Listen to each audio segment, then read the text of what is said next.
포기 종용을 받은 것으로 드러났습니다. 당시 김종 전 차관은 박태환 측과 수차례 만남과 전화 통화를 거듭하며 올림픽 출전을 포기하면 기업 후원을 연결해 줄 수 있다며 회유하기도 했습니다. 김종 전 차관은 당시 국제스포츠중재재판소와 국내 법원 가처분 신청 등을 하며 올림픽 출전의 길을 열고자 하는 박태환에 대해 절대 올림픽에 나설 일은 없을 것이라고 공공연히 이야기했을 정도입니다. 결국 어렵게 리우올림픽에 출전하기는 했지만 훈련 시간이 부족했던 박태환은 기대 이하의 성적표를 받았습니다. 최근 아시아 선수권에서 전성기에 버금가는 성적을 내고 있는 박태환을 보면 당시 문체부와 벌인 줄다리기가 아쉽기만 합니다.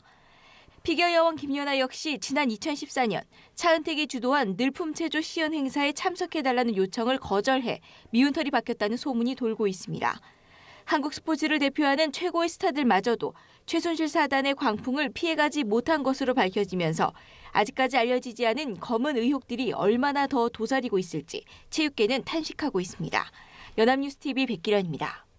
과정은 최순실 씨 국정농단을 수면 위로 끌어올린 단초였습니다. 대기업 출연금이 300억 원에서 500억 원으로 갑자기 늘어난 것도 모자라 재단 설립의 근간인 창립총회 회의록도 허위로 작성됐기 때문입니다. 이 모든 일의 배후엔 예상대로 최순실과 박근혜 대통령이 있었던 것으로 드러났습니다. 미르재단의 경우 단 일주일 만에 출연 기업과 기업별 출연 분담금이 결정되었고 모금액이 300억 원에서 500억 원으로 갑자기 증액되었습니다.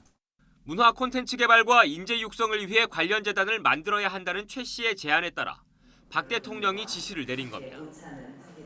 특히 미르재단 설립은 지난해 10월 리커창 중국 국무원 총리의 방한을 앞두고 급물살을 탔습니다. 중국 문화재단과의 양해각서 체결 등을 노린 최 씨가 독촉한 것으로 파악됐습니다.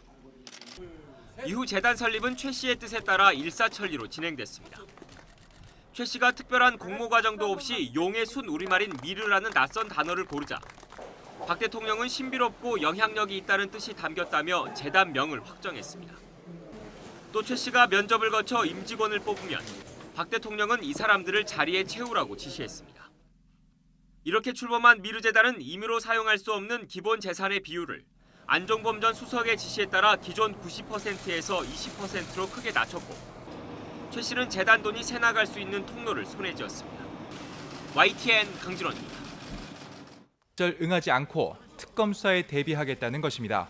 그 이후로 검찰이 대통령을 조사도 하기 전에 결론을 내렸다며 수사의 공정성을 믿을 수 없다고 주장했습니다.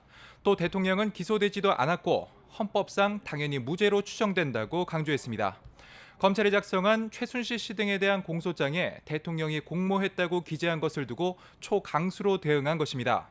앞서 검찰은 대통령이 피의자 신분으로 바뀐 것에 따라 강제 수사를 검토하고 있느냐는 질문에 아직 결론 내린 것은 없다며 가능성이 아예 없는 것은 아니라는 입장을 보였고 그러면서 다음 달 초로 예상되는 특검 출범 전까지 관련 수사를 이어가겠다고 했습니다. 네, 이런 반응을 보인 이유는 앞서 공개된 최순실 씨 등에 대한 공소장 때문으로 보이는데요. 어떤 내용을 구체적으로 담고 있습니까?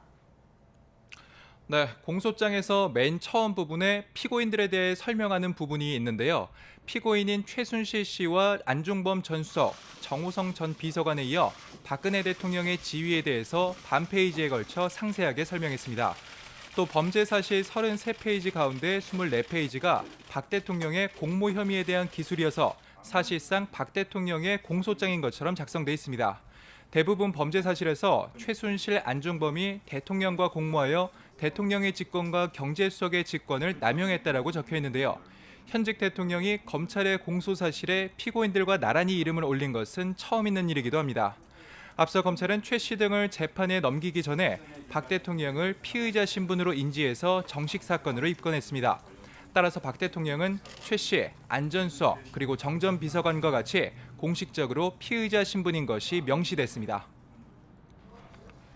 자, 이 공소장에는 대통령이 직접 공모한 내용이 나와 있다고요?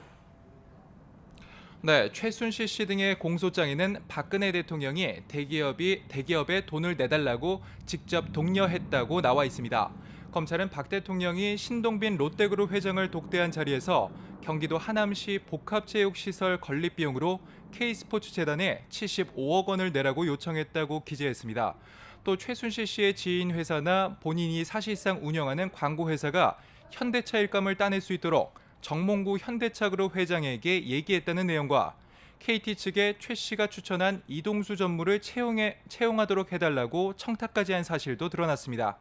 이와 함께 지난해 대통령이 10대 그룹 단독 면담을 잡으라고 안전석에게 지시했고 대통령의 승인을 받아 7대 그룹 독대까지 선정했다는 내용까지 언급돼 있습니다. 또 대통령이 최 씨에게 재단을 살펴달라고 요청하고 재단 설립을 서두르라고 지시한 부분도 담겼습니다. 권오준 포스코 회장과 단독 면담에 여자 배드민턴 팀을 창단해달라고 한 것으로도 나와 있습니다.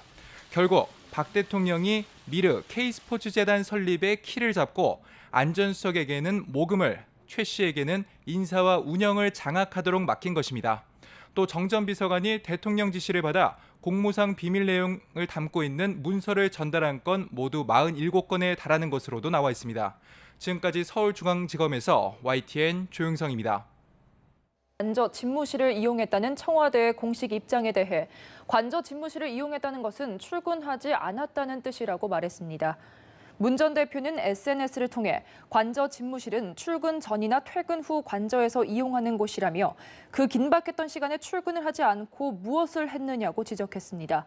문 전 대표는 또 김경재 자유총연맹 회장이 어제 집회에서 노무현 전 대통령도 삼성에서 8천억 원을 거뒀다는 발언에 대해서는 책임을 묻겠다며 책임져야 할 것이라고 반발했습니다. 야권은 본격적인 장외 투쟁에 뛰어들며 대통령 퇴진 공세에 목소리를 높였지만 방법은 제각각이었습니다. 최근에는 국회에서 우선 총리를 추천해야 하느냐 마느냐로 명확한 견해차를 드러내며 야권 공조의 균열을 심화시키기도 했습니다. 하지만 이제는 기조가 명확해졌습니다.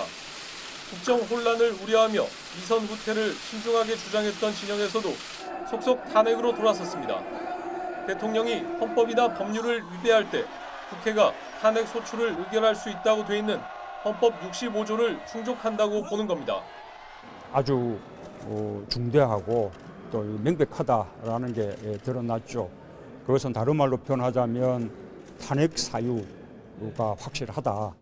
수치상 탄핵을 의결하기 위해 필요한 찬성표는 200명, 야당 171명에 새누리당 29명 이상이 필요합니다. 현재 새누리당 분위기라면 탄핵안이 부결될 가능성은 낮다는 전망입니다. 국회의 탄핵 절차 착수에 대해서 아마 이름이 연명이 돼서 나갈 걸로 그래 보고요. 그러면 탄핵에 대해서 상당히 이렇게 찬성하는 분들이다. 탄핵이 가결될 것을 전제로 국회 총리 추천과 과도내각 구성에도 속도가 붙을 것으로 보입니다. 야권 일각에서는 새누리당을 배제하고 총리를 선출해야 한다는 목소리도 있지만 정쟁으로 흐를 것을 우려해 여야 합의로 추천할 가능성이 높습니다.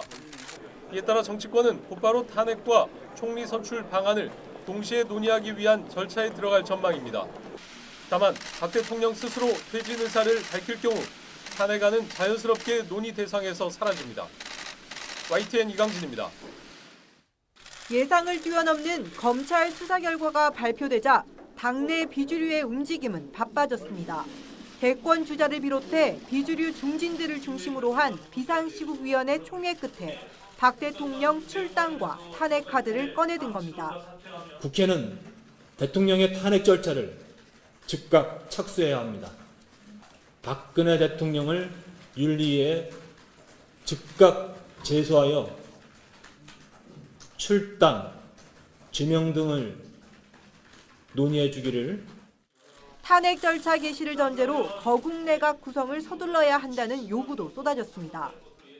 국회가 탄핵 절차를 개시하면 그러면 국회가 빨리 총리 후보를 추천해야 되는데 지금 야 3당이 빨리 합의해서 총리 후보를 추천하는 게 굉장히 중요한 일입니다.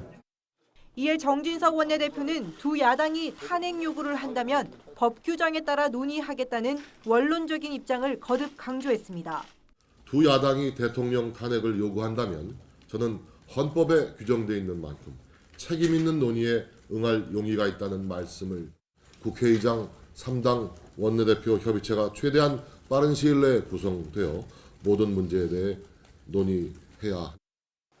정세균 의장을 중심으로 여야 3당 원내대표가 사태 수습에 앞장서야 한다고 밝히면서 이정현 대표는 자연스럽게 배제되는 모양새입니다.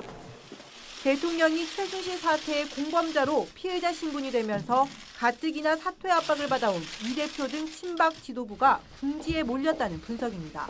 YTN 이영훈입니다. 오늘도 포근한 휴일 잘 보내셨나요? 이번 주말 내내 맑고 온화한 가을 날씨가 이어졌습니다. 다만 가을의 끝자락을 향해 가고 있는 이제는 슬슬 겨울맞이 채비를 하셔야겠습니다. 모레는 첫눈이 내린다는 겨울의 두 번째 절기 소설인데요. 이때를 기점으로 다시 초겨울 추위가 찾아옵니다. 화요일 낮부터 찬바람이 불어오겠고요. 수요일 아침 서울은 영하 3도, 목요일에는 영하 4도까지 뚝 떨어지면서 올 가을 들어 가장 춥겠습니다. 내일까지는 온화한 늦가을 날씨가 이어지는 가운데 제주에는 아침 한때 비가 내리겠습니다. 그 밖의 지역은 가끔 구름만 많이 지나겠습니다. 내일 아침 기온은 서울이 5도, 대전 4도, 대구가 7도, 울산 9도에서 시작을 하겠고요. 한낮에는 서울이 15도, 대전과 청주가 16도, 창원과 울산 17도까지 오르면서 평년 수준을 웃돌면서 큰 추위는 없겠습니다. 바다의 물결은 서해중부 먼바다와 동해중부 먼바다에서 최고 4m로 차차 높게 일겠고요. 그 밖의 해상에서는 최고 2.5m로 일겠습니다. 모레 화요일에는 강원 영동 지역에 눈이나 비가 내립니다.